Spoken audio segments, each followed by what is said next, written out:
नमस्कार, आप देख रहे हैं खास मुलाकात और इस वक्त हमारे खास मेहमान हैं दिल्ली पुलिस कमिश्नर बसी साहब। स्वागत है आपका। 2 गैंग रेप केसेस ने एक बार फिर से दिल्ली की जनता को झकझोर के रख दिया है। राज्य के मुख्यमंत्री अरविंद केजरीवाल आरोप लगा रहे हैं कि दिल्ली में जंगल राज है। क्या हो रहा है सर आपके शासन में? नहीं, मेरे ख्याल में देखिए ऐसा है कि दोनों इंसिडेंट, जहां तक सवाल है, दोनों ही बहुत ही दुखद घटनाएं हैं और हमें उसका बेहद अफसोस है। पर यह कहना कि दिल्ली में जंगल राज है, ये एकदम गलत है। नहीं, लेकिन अगर हम कुल मिला के एनुअल आंकड़ों को भी देखते हैं तो 2010 में 507 रेप केस होते हैं, 2011 में 572, 2013 में 1636, 2014 में 2166। हर साल रेप की तादाद बढ़ती चली जा रही है। पिछले 4 साल में यह आंकड़ा 4 गुना बढ़ गया है। देखिए ऐसा है कि 2012 से पहले समाज में डेफिनेटली एक जागरूकता की कमी थी। अगर कोई इंसिडेंट होता था, महिला भी उसको पुलिस को बताते हुए घबराती थी। कई बार घर वाले भी उसको सलाह देते थे ऐसा शिकायत मत की जाए। जानने वाले भी कहते थे शिकायत ना की जाए। कई बार पुलिस वाला भी कहता था कि मैडम आप अगर ये शिकायत करेंगी बाद में आपको जो है कोर्ट कचहरी के चक्कर लगेंगे। और 2016 दिसंबर के इंसिडेंट के बाद में एक समाज में जागरूकता आई, कानून में बदलाव आए। हमने खास तौर पे we have taken lot of steps to ensure that कि ट्रूथफुल रिपोर्टिंग ऑफ क्राइम जो है हो। अब उसकी जो आप देखेंगे कि 2012 में 706 के केसेस ऑफ रेप्स थे, 2013 में ये 1636 हो जाते हैं। सडनली दिल्ली के अंदर में सिचुएशन में कोई बदलाव नहीं आया, सिर्फ केसेस की रजिस्ट्रेशन में बदलाव आया। और ये पूरी तरह से 2013 में जो है सफल नहीं हुआ था। 2014 में हम कह सकते हैं तकरीबन जो भी कोई इंसिडेंट हुआ और जो रिपोर्ट हुआ उसको दर्ज किया गया। इसीलिए आप देखेंगे 2014 और 2015 के आंकड़ों में एक जो है समानता है। रिपोर्टिंग बढ़ रही है, रिपोर्टिंग बढ़ रही है। रेप में मैं ये नहीं कहूँ, मैं इनफैक्ट स्टैटिस्टिक्स के अंदर में जाना ही नहीं चाहता। हमें उसका कारण है, I'll tell you। उसका कारण ये है कि हमें देखना है कि दिल्ली शहर में जब तक एक भी जो महिला अगर तकलीफ में है तो तब तक जो है पुलिस का काम पूरा नहीं है। पर पुलिस जो है इस जो गेम के अंदर में, police is not the only agency which can ensure prevention and detection of such cases. इसमें जो है समाज के हर अंग को अपना कंट्रीब्यूशन देना है, चाहे वो सिविल सोसाइटी है, चाहे वो NGOs हैं, चाहे वो सरकार है। हर किसी को अपना कंट्रीब्यूशन देना है। पर इसमें कोई शक की बात नहीं कि पुलिस का काम है अगर कोई इंसिडेंट हो तो उसकी जो है मुस्तैदी के साथ में तफ्तीश की जाए। तफ्तीश करने के बाद में केजरीवाल सरकार कह रहे हैं और कई महिलाएं मान भी रही हैं कि 2012 के बाद भी कुछ बदला नहीं है, वो अभी भी असुरक्षित हैं, अभी भी आए दिन रेप हो रहे हैं। यहां तक कि जो आंकड़े मेरे पास हैं वो कह रहे हैं कि 6 रेप और 14 मॉलेस्टेशन केस राजधानी में हर रोज हो रहे हैं। 6 रेप। देखिए ऐसा है कि आप टोटल फिगर्स को अगर आप 365 से डिवाइड करेंगे कोई ना कोई नंबर तो निकलेगा। सवाल ये पैदा होता है कि क्या बदलाव आया है, क्या प्रयास पुलिस कर रही है। इसमें मैं आपको बताना चाहूँगा, दिल्ली के अंदर में एक बात कही जाती है कि महिलाएं जब सड़क पे चलती हैं तो उनके साथ में छींटाकसी होती है। जब वो ट्रांसपोर्ट सिस्टम में ट्रैवल करती हैं तो उनके साथ में छींटाकसी होती है। उसके लिए हमने कई कारगर कदम उठाए हैं। जैसा मैं आपको बताना चाहूँगा, एक हमारी ऑपरेशन है शिष्टाचार, क्योंकि अभी रिसेंटली तकरीबन हमारी 1250 महिला पुलिसकर्मी पास आउट करके दिल्ली पुलिस में शामिल हुई हैं। उनको अभी फ़िलहाल हमने सिर्फ एक काम दे रखा है कि वो शहर के कोने कोने में उनको हमने डिप्लॉय किया है, सिविल कपड़ों में उनको डिप्लॉय किया है। और जो भी व्यक्ति को छींटाकसी करता है तो उनको पकड़ा जाता है। मैं आपको बताऊं, हमने सिर्फ छींटाकसी के खिलाफ ही एक्शन नहीं लिया। जो पुलिस जो नागरिक किसी महिला की तरफ होगलिंग भी करता है उसके खिलाफ भी हमने एक्शन लेना शुरू किया है। हालांकि कुछ समस्याएं हैं, जैसे कानून में ऑगलिंग का कोई जो है अनलेस इट बिकम्स असॉल्ट, तब तक जो है उसमें कोई ऐसा प्रावधान नहीं है कि हम उसको गिरफ्तार कर सके। ऐसे में हम लोगों की काउंसलिंग करवा रहे हैं। हम स्कूलों में जा रहे हैं, बच्चियों के स्कूलों में जाके बच्चियों को जो है गुड टच बैड टच के बारे में बता रहे हैं। हम बच्चियों को जो है सेल्फ डिफेंस की ट्रेनिंग दे रहे हैं ताकि वो इतनी सशक्त हो जाएं कि अगर कोई मुसीबत की घड़ी आती है तो उसका वो मुकाबला कर सके। आपकी एक और पहल थी हिम्मत ऐप, जो कि दिल्ली पुलिस ने लॉन्च किया, जिसमें 4000 केस अब तक आए। दिल्ली पुलिस के आंकड़े बताते हैं कि अब तक केवल 13 केसेस में, चीफ मिनिस्टर ने जो प्रेस कॉन्फ्रेंस की उसमें कहा कि केवल 13 केसेस में अब तक एक्शन हुआ। 4000 शिकायतें और 13 केसेस में एक्शन। नहीं, ये देखिए, उनको शायद जो है इसकी जानकारी के अलावा लगता है कि उन्होंने इस इंफॉर्मेशन को टोटली मिसरीड किया है। मैं ये कहूँगा, ये जो हमारी हिम्मत एप्लीकेशन है, ये एक सेलफोन स्मार्टफोन बेस्ड एप्लीकेशन है जो हर तरह के प्लेटफॉर्म पे ये आप इसे डाउनलोड कर सकते हैं। डाउनलोड करने के बाद में रजिस्ट्रेशन प्रोसेस है। रजिस्ट्रेशन करने के बाद में अगर कभी जिस महिला ने इसको अपनी उसमें डाउनलोड किया हुआ, रजिस्टर किया हुआ है, कभी उसे कोई इमरजेंसी पड़ती है तो वो SOS भेज सकती है। मैं आपको बताना चाहूँगा, तकरीबन 15,000 के आसपास महिलाओं ने ऑलरेडी दिल्ली पुलिस के साथ अपने आप को रजिस्टर करवाया हुआ है। 4,000 के करीब हमारे को SOS आए। हर SOS का जवाब दिया गया, पर जितने भी SOS आए वो ज़्यादातर मतलब ज़्यादा क्या, मैं ये कहूँगा ओवरवेलमिंगली सारे के सारे SOS जो थे वो सिर्फ कंफर्म करने के लिए थे महिला के द्वारा कि मैंने इसे रजिस्टर किया है, क्या आपको मेरा SOS प्राप्त हो रहा कि नहीं हो रहा। 13 केसेस के अंदर में एक्शनेबल SOS थे, वहां पे एक्शन लिया गया। तो वो इन्फॉर्मेशन को मिसरीड किया गया है। मैं ये भी नहीं कहूँगा जानबूझ के गलत उनको समझ में नहीं आई। नहीं, मिसरीड हुई है उनसे इन्फॉर्मेशन, क्योंकि देखिए मैं इस काम में सुबह से लेकर शाम तक हूँ, तो मैं इस बात को भली भांति समझता हूँ। मुझे मालूम है कि डाउनलोड जो हैं तकरीबन 50,000 से ज़्यादा हुए हैं, और डाउनलोड में से जो रजिस्ट्रेशन हुई है तकरीबन 15,000 की हुई है। 15,000 में से तकरीबन 3-4 हज़ार महिलाओं ने SOS भेजा है, पर जो SOS भेजने वाली महिलाएं थी उनको कोई रियल इमरजेंसी नहीं थी।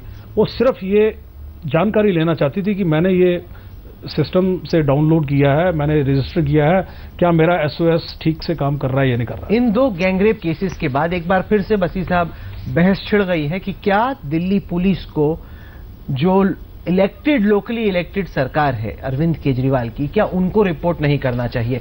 ये लंबी पुरानी बहस है। अब केजरीवाल कह रहे हैं कि यमुना पार की दिल्ली पुलिस आप मुझे दे दीजिए, 1 साल में दिल्ली को ठीक कर सकते। देखिए, ऐसा है कि मैं उनके जो इस प्रकार के जो ख्यालात हैं उनको मैं आउटराइटली कहूँ कि वो उनके ख्याल बिल्कुल ही गलत हैं, या उनके ख्यालों में कोई मैं मतलब आई in fact should not be commenting upon his opinion. पर फैक्ट ऑफ द मैटर ये है कि ये कहना कि दिल्ली पुलिस किसी को के प्रति उत्तरदायी नहीं है, ये सरासर गलत है। अगर मान लीजिए दिल्ली पुलिस को दिल्ली सरकार के नीचे भी कर देंगे, तो दिल्ली सरकार के नीचे करने से दिल्ली पुलिस का जो हर कर्मी है वो किसको आंसरेबल होगा? Through commissioner of police he will be answerable to the home minister और चीफ मिनिस्टर। मुझे हर MLA हुक्म नहीं दे पाएगा, मुझे हर दिल्ली का बाशिंदा हुक्म नहीं दे पाएगा। मुझे हुक्म देगा या तो दिल्ली जो भारत का संविधान है, भारत का कानून है, या जो मेरा होम मिनिस्टर मुझे कहेगा। सो एक व्यक्ति दिल्ली का जो होम मिनिस्टर होगा वो ही will be the link between the assembly, and assembly will be the link between public and police. तो आज की तारीख में भी जो है दिल्ली पुलिस जो है through lieutenant governor and central government is answerable to. पर वो लोकली इलेक्टेड नहीं है ना। केजरीवाल कहते हैं कि चुना तो मुझे है, मुझे चलाने दीजिए, जिम्मेदारी मेरी है, लोग मेरे पास आते हैं। देखिए, ऐसा है, उनके पास लोग अगर लोग आते हैं, लोग जो है भारत सरकार के पास भी जाते हैं। भारत सरकार कहीं साथ में आसमान से उतर के नहीं आई। भारत सरकार भी जो है भारत की जनता ने चुनी है, और दिल्ली में जो है में भी लोगों ने भारत सरकार को वोट दिया है। एंड पार्लियामेंट जो है ओवरसाइट दिल्ली पुलिस के ऊपर है। अगर दिल्ली सरकार के नीचे अगर दिल्ली पुलिस आ जाएगी तो दिल्ली पे ओवरसाइट होगी स्टेट लेजिस्लेटिव असेंबली की। आज की तारीख में दिल्ली के ऊपर में ओवरसाइट है पार्लियामेंट की। You see, people's power is through the parliament. People power का मतलब नहीं है कि सड़क पे चलता हुआ कोई भी व्यक्ति आके मेरा कान पकड़ के मुझे लेफ्ट या राइट कर सकता है। नियत नहीं है इन लोगों की। मेरी नियत साफ है, मैं 1 साल में ठीक कर दूं। उनकी नियत अगर साफ है, देखिए मैं जैसे उनका एक आपको उदाहरण देता हूं। वो ये कहते थे कि साहब मैं एकदम करप्शन फ्री सोसाइटी कर दूंगा। मैं चाहूंगा कि वो करप्शन फ्री सोसाइटी कर दे, पर देखिए आपने देखा 8 महीने के अंदर में वो अपने कैबिनेट को भी करप्शन फ्री नहीं रख पाए। हम इतनी बड़ी ऑर्गेनाइजेशन को रन कर रहे हैं जिसमें जो है 85 हज़ार, हमारा हमेशा निरंतर प्रयास रहता है कि हमारे आदमी बेईमानी ना करे। जो बेईमानी करता है उसको हम डिसमिस करते हैं, उसके खिलाफ क्रिमिनल केसेस भी दर्ज करते हैं। Now when he is running a cabinet, he is running an organization, he also must have realized कि भी कैबिनेट के 6 मंत्रियों को भी ईमानदार रखना बड़ा मुश्किल है। पैरेलल पुलिस है, आप कह रहे हैं कि अनकॉन्स्टिट्यूशनल है, अनकॉन्स्टिट्यूशनल, एब्सोल्युटली अनकॉन्स्टिट्यूशनल। तो दिल्ली पुलिस कार्रवाई करेगी इन नकली पुलिस वालों पर? नहीं, देखिए, हमें मतलब ये कुछ जो ये हादसे के विषय होते हैं तो उस पर हमें कार्रवाई करने की आवश्यकता नहीं पड़ेगी। आपको लाफेबल लग रहा है, हास्यास्पद लग रहा है? हाँ, यस, ये लाफेबल है ये, क्योंकि कोई भी बंदा जो कानून को जानता है वो इस बात को समझता है कि जो police has to function under the CrPC. अब सीआरपीसी और पुलिस की लिंकेजेस जो है इस प्रकार की हैं, तो उसमें मुझे नहीं लगता कोई आप नया पुलिस स्टेशन कोई बना पाएंगे दिल्ली शहर में। नहीं, उन्होंने साथ ही साथ ये भी कहा है कि एक ग्रुप ऑफ मिनिस्टर्स बैठेगा, ग्रुप ऑफ मिनिस्टर्स तमाम चीजों को एग्जामिन करेगा, वो जुवेनाइल एज को 15 करना चाहते हैं। देखिए, ये जो है ये एक ऐसा इशू है जिसपे parliament will have to take the call.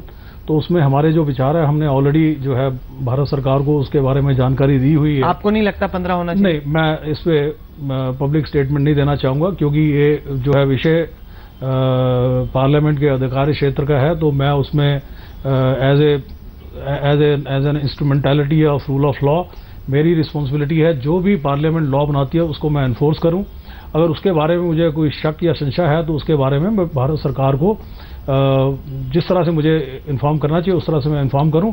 तो ये इसके बारे में मैं कुछ नहीं कहना चाहूँगा। वो साथ ही साथ ये भी कह रहे हैं कि 26 जो दिसंबर 16 का गैंगरेप था, उसके बाद जो डार्क स्पॉट्स थे जहां पे कई सारे इस तरह के क्राइम होते हैं, उनको लाइट अप करने का जो प्रपोजल था उस पे आप लोगों ने कुछ नहीं किया। वो कहते हैं कि वो अपनी तरफ से पैसा लेके आएंगे डार्क स्पॉट्स को लाइट अप करने का, सीसीटीवी लगाने का। अब तक आप लोग क्यों नहीं कर पाए? देखिए, ऐसा है कि डार्क स्पॉट्स पे जो लाइटिंग का अरेंजमेंट करना है वो मुझे नहीं करना।